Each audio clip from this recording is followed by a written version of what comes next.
Mr. Frost, you've known Edward Bennington for about 15 years, you say? Yes. Have you been in fairly constant touch with him during that period? Yes, I have. We met whenever he was in the country. He was, before he joined the Spokesman, a freelance foreign correspondent, as you probably know. Yes, I do. He's had a very impressive career, has he not? Yes, he has. He's a very brilliant man. He came to the Spokesman in 1971, I believe. Yes, that's right, just after he married. He was very keen to get a more settled job, stop travelling around so much, and I was delighted to get him, of course. You would say, would you, that you knew him very well? Well, I don't know how well anyone knows anyone. I suppose you could call him a friend of mine, a good friend. You have testified that when you met him on July the 22nd, he was very drunk. Yes, he was. Drunk enough, do you think, to go and get a can of petrol with the idea of setting fire to another man's house? I don't know. Mr. Frost, from what you've known of Mr. Bennington, do you think him capable of an act of such destructive revenge? One that might endanger the lives of several people?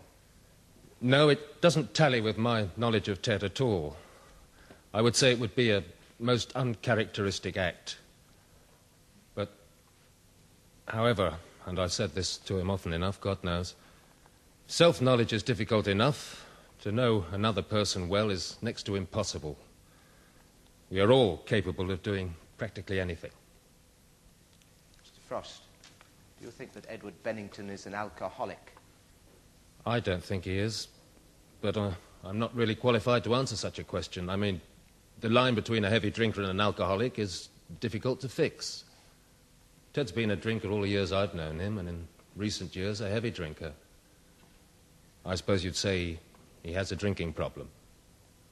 Mr. Frost, has my client ever suggested to you there was a connection between his drinking problem and his marriage? No, he hasn't. But I have often thought there was. Thank you, Mr. Frost. I have no further questions. No re-examination, my lord. You may leave the witness box, Mr. Frost. I call Jocelyn Bennington. Jocelyn Bennington, please.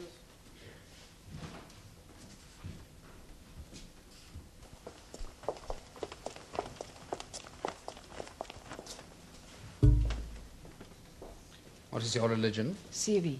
Take the book in your right hand and read aloud the words on this card. I swear by Almighty God that the evidence I shall give shall be the truth, the whole truth, and nothing but the truth.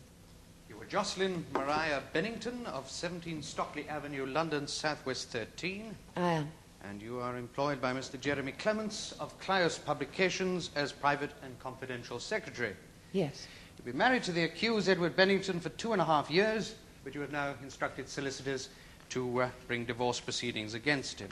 Yes. Mrs. Bennington, how long is it since you last saw your husband before today? Well, I haven't seen him or spoken to him since I moved to my present flat this April, except once. Yes, well, we'll come to that occasion in a moment, Mrs. Bennington. When did you leave your husband? This January. And during the months between January and April, did you see your husband often? Very often, yes. How often? 2 or 3 times a day. And were these meetings arranged between you? No, they weren't. They were quite the opposite. They were more sort of like ambushes, actually. What do you mean by that, Mrs. Bennington? Well, when I left Teddy, my husband, in January, I wasn't intending to divorce him. We'd agreed things were getting very difficult between us, and we decided to have a complete separation for a few weeks. We'd made a pact, actually, not to get in touch until the time was up, but I'd only been gone about 2 weeks when Teddy started lying in wait for me. Outside Mr. Clement's house, outside my flat, the butcher, the hairdresser, everywhere I went. And was he also telephoning you during this period? Yes, every night. Do you know why he did this? He said he couldn't keep the pact. He wanted me to go back to him. When I said I couldn't, well, wouldn't would be more honest, he said he'd haunt me until I did agree to go back. And it really was like that. He seemed to be everywhere. I was honestly frightened of him. And the worst part was he stopped saying anything. Even on the phone, I always knew it was him because he was just silent until I hung up. When I saw him in the street, he'd just stand there and stare at me. I'd never known him so strange before. And then he started following me, and buses and tubes and things. Did you take any action about this? Well, I was getting more and more nervous. I couldn't sleep. He'd telephoned me 5 or 6 times a night. So I went to the doctor, and it was he that advised me to take Teddy to court. I didn't want to. So when I next saw Teddy, I told him that unless he kept away from me, I'd have to do just that. And did he say anything to that? No, nothing at all. He just laughed. Jesus. So you did eventually take him to court? Yes, it was in March, the end of March. My solicitor called it harassment, and my doctor told them how ill it had all made me. The court told him to stay away from me altogether. They made an injunction. And did he abide by the court's ruling? Well, you see, it was then that I moved to my new flat, and I was terribly careful. I did a real moonlight flit. I didn't tell anyone my new address, except my solicitor and my doctor and Mr. Clements, of course. Mr. O'Connor, I would be obliged if you would instruct your client clearly and firmly that it's in his best interest to remain silent until the proper time for him to speak. I will not tolerate these interruptions.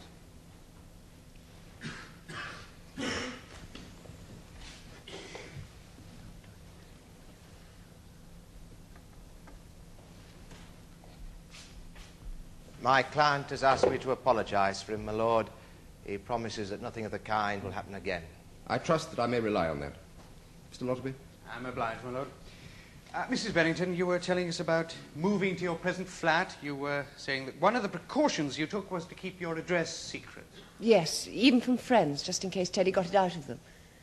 It may sound silly, but one of the reasons I was so careful was I thought if he did find out, he'd just start all over again, and then he'd go to prison. And I did succeed. I think today is the first day that he's heard my new address in court. And I had the phone cut off as well. Mrs. Bennington, I would be grateful if you would give the court some idea as to why your marriage to the accused did in fact break down. I think it was mainly because I didn't realise until I married him how much he drank. I mean, I knew he wasn't teetotal or anything like that, but I simply didn't realise the amount he drank or how it made him behave. And how did he behave? Well, even when he's sober, Teddy's not the mildest of men. But when he drinks, he gets very angry and quarrelsome, and you can't talk to him at all. And he gets insanely jealous if I talk to any man at all. But he never fights in public. He waits until we get home, and then he starts shouting and ranting and saying really vicious things. And it doesn't really help to know it's the drink talking, although people always tell you that. It's really very difficult living with somebody like that. For one thing, you get so tired, and it's very confusing not to know what the person's real feelings are. Did he ever make any physical attacks on you? No, not on me. He used to take it out on the furniture. When he was in a really bad state, he'd break windows and chairs and things. And were the police ever called in on the occasions when he became violent? So I'm afraid they were. 3 times, I think. The neighbours called them. The neighbours called them. She used to ring them up. Please help! My husband's trying to murder me! Mr. Bennington, if you continue to interrupt, I can have you removed from this court and taken to the cells. That's just what they want, my removal. That's what Anne of Green Gables wants. That's what they both want.